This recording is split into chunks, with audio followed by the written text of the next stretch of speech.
আপনি মনোযোগ দিয়ে কানগুলো খরগোশের মতো খাড়া করে যদি কথাগুলো শুনেন, আপনার মনে হবে আপনি এখানে বসে কিয়ামত চোখে লাইভ দেখতেছেন। লাইভ আল্লাহ এমন ভাবে বলেছে, সুবহানাল্লাহ পড়েন।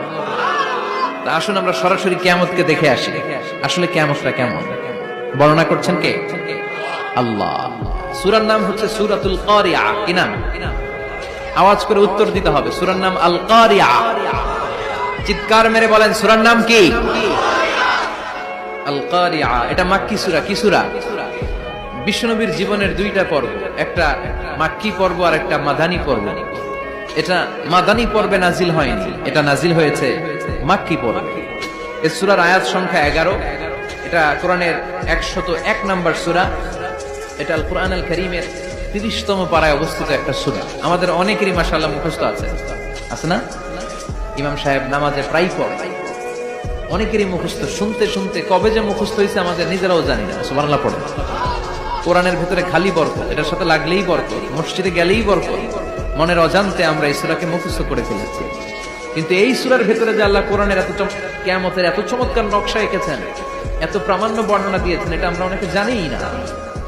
আসুন আমরা এই সূরার আলোকে দেখার চেষ্টা করি যে কিয়ামতটা কিরকম হবে। আল্লাহ একটা শব্দকে এই সূরার শুরুতে 3 বার উল্লেখ করে আমাদের দৃষ্টি আকর্ষণ করেছেন। আল্লাহ tried to draw our attention by mentioning 3 times a word, and that is al-qari'ah. al-qari'ah শব্দটাকে তিনি 3 বার উল্লেখ করে আমাদের দৃষ্টি আকর্ষণ করেছেন। একটা শব্দ 3 বার বললে মানুষের দৃষ্টি আকর্ষিত হয় না? যেহেতু এটা আরব দেশে নাজিল হয়েছে, আবার মক্কায়, মক্কার লোকেরা আরবি বুঝে, তাদেরকে প্রথম বলা হলো আল-কারিয়া। তারা ফিরে তাকালো, কি আল-কারিয়া? আবার বলা হলো মাল কারিয়া। কি মাল কারিয়া? আবার বলা হলো ওয়ামা আদরাকা মাল কারিয়া। আবার তারা ফিরে তাকালো। দৃষ্টি আকর্ষণের জন্য আল্লাহ তাআলা 3 বার এই শব্দটা বলেছেন। এজন্য এই শব্দের একটা সিগনিফিকেন্স, একটা গুরুত্ব, অর্থবহ একটা মানদণ্ড আছে না নাই? আল কারিয়া শব্দের অর্থ হচ্ছে বিকট আওয়াজ। আল কারিয়া মানে কি? কথা বলেন, আরো জোরে বলেন। বিকট আওয়াজ। এই বিকট আওয়াজটা তৈরি করার জন্য আল্লাহ তাআলা একজন ফেরেশতা তৈরি করেছেন, যার নাম হচ্ছে ইসরাফিল। নাম কি? আমাদের মধ্যে অনেকের নাম কিন্তু আমরা ইসরাফিল রাখি, তাই না?